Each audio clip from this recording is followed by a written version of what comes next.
सीधे लिए चलते हैं आपको देहरादून, जहां पर अंतरिक्ष प्रौद्योगिकी एवं अंतरिक्ष अनुप्रयोग कार्यक्रम आयोजित किया जा रहा है। सीएम पुष्कर सिंह धामी संबोधित कर रहे हैं। देशवासियों को गौरवान्वित करने का काम किया है और उसमें भी सुरक्षित जो उनकी उड़ान हुई है और सुरक्षित वहां लैंडिंग हुई है, उसमें बहुत बड़ा योगदान हमारे नारायण जी का भी है। आज प्रातःकाल उन्होंने मुझे कुछ बातें बताई, हालांकि मैं वो बातें यहाँ पर नहीं बोल सकता हूँ, लेकिन फिर भी सांकेतिक रूप से कि आपका बहुत बड़ा योगदान है। और अनेक जो शिल्पी होते हैं वो दिखाई नहीं देते, पीछे से काम करते रहते हैं। इस ऐतिहासिक उपलब्धि के लिए मैं इसरो के भी सभी वैज्ञानिकों को बहुत बधाई देता हूं। और आज एक दिवसीय सम्मेलन में हमारे प्रधानमंत्री श्री नरेंद्र मोदी जी के विकसित भारत के संकल्प को साकार करने की दिशा में, जहां एक और अंतरिक्ष विज्ञान एवं प्रौद्योगिकी की सहायता से हिमालय राज्यों के समग्र विकास के बारे में व्यापक विचार विमर्श किया जाएगा। और मैंने आज प्रातःकाल आपसे अनुरोध भी किया है कि हमको प्रत्येक वर्ष, चूंकि जो हिमालयन राज्य हमारे जैसे, उनको भी, आप नॉर्थ ईस्ट की बात कर रहे थे, उसमें भी चूंकि आप बड़ा काम कर रहे हैं, तो मैंने आपसे अनुरोध किया था कि लैंडस्लाइड है, हमारे यहाँ पर एवलांच है और अति वर्षा के कारण से आने वाली जो आपदाएं हैं, उन सब के बारे में हमने कहा है आपसे, और आपने पूरा भरोसा दिया है हमको कि हम इस पर जरूर सहयोग करेंगे।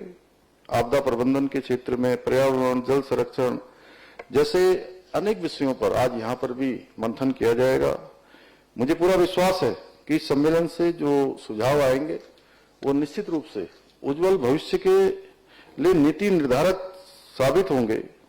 उसके साथ साथ पर्वतीय राज्यों के, जो हिमालयन राज्य हैं, उनके सतत विकास में भी महत्वपूर्ण सिद्ध होंगे। और जैसा आप सबने देखा ही, चंपावत का आर्क मॉडल इसरो और यूकॉस्ट द्वारा जो एक डैशबोर्ड यहाँ पर विकसित किया गया है, उसके शुभारंभ के साथ साथ स्पेस टेक्नोलॉजी और इंफ्रास्ट्रक्चर के भविष्य को लेकर इसरो द्वारा प्रकाशित पुस्तक का विमोचन भी किया गया है। इसके लिए भी मैं इसरो और यूकॉस्ट, उनकी पूरी टीम को बहुत बधाई देता हूं। भाइयों बहनों, मेरा मानना है कि आज प्रौद्योगिकी की सदी में अंतरिक्ष विज्ञान केवल अनुसंधान तक सीमित नहीं रह गया है, बल्कि ये हमारे जीवन के प्रत्येक क्षेत्र में अब बहुत महत्वपूर्ण भूमिका निभा रहा है। अब देखिए, गूगल हम लोग सर्च करते हैं तो सब कुछ उसमें मिल जाता है। रास्ते खोजते हैं, नई नई बिल्डिंगों का निर्माण होता है, और कुछ ही समय में, आज आप बता रहे थे प्रकाश जी, कि कुछ ही दिनों में जो है वो हमारी उस पर आ जाती है। और घर में जो हम घर बैठे बैठे कुछ ऑर्डर करते हैं, क्या बोलते हैं उसको सुधांशु जी? स्विगी, जोमेटो और कई, मैं तो खैर वेंकट साहब, मैं तो खैर नहीं करता हूं, लेकिन मेरे बच्चे जरूर करते हैं। तो इसलिए मैं देखता हूं कितनी तेज जो है ये सुविधाएं हो गई हैं। आज संचार हो, मौसम का पूर्वानुमान हो, कृषि हो, प्रबंधन, रक्षा, नेविगेशन और भी कई सारे, शिक्षा और स्वास्थ्य के क्षेत्रों में भी अंतरिक्ष आधारित जो तकनीकी है वो व्यापक रूप से आगे बढ़ रही है, व्यापक रूप से उसमें सुधार किया जा रहा है। किसानों को सैटेलाइट आधारित मौसम के पूर्वानुमान के माध्यम से उनकी जो फसलें हैं, उन फसलों को उत्पादन को बढ़ाने का में भी सफलता प्राप्त हुई है। वहीं जो आने वाली हमारी प्राकृतिक आपदाएं हैं, जैसे अभी कल हमारे हम लोग आनंद बर्धन जी और हम सब लोग वहां पर सभी जिलाधिकारियों के साथ, सभी प्रमुख अधिकारियों के साथ, आपदा प्रबंधन के लोगों के साथ बात कर रहे थे, तो मौसम विज्ञानी लगातार बता रहे थे कि अब मौसम कैसा हो रहा है। सैटेलाइट के माध्यम से सारा दिखाई दे रहा था, कहां पर रेड है, कहां ब्लू है, कहां पर व्हाइट है या पीला है।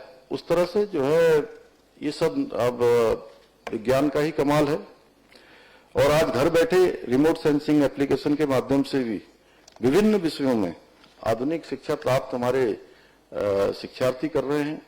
इतना ही नहीं, दूरस्थ और दुर्गम गांव में रहने वाले लोग टेलीमेडिसिन के माध्यम से आज सैटेलाइट लिंक पर डॉक्टरों की विशेष सलाह भी उनको मिल रही है। आदरणीय प्रधानमंत्री जी के दूरदर्शी नेतृत्व में भारत अंतरिक्ष विज्ञान के क्षेत्र में अब विश्व के अग्रणी देशों में गिना जाने लगा है।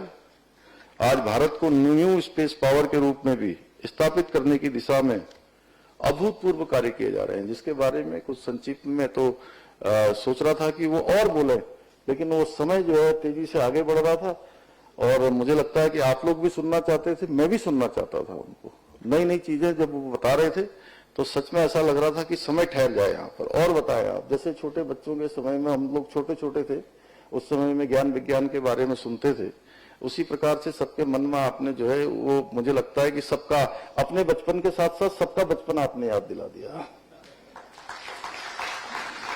आज भारत चंद्रयान 3 द्वारा चंद्रमा के दक्षिणी ध्रुव पर उतरने वाला पहला देश बन गया है। आदित्य एल मिशन के माध्यम से हमने सूर्य के रहस्यों को उजागर करने की दिशा में भी एक बड़ा कदम बढ़ाया है। इसके साथ ही गगनयान मिशन के माध्यम से भारत जल्दी ही अंतरिक्ष में मानव भेजने की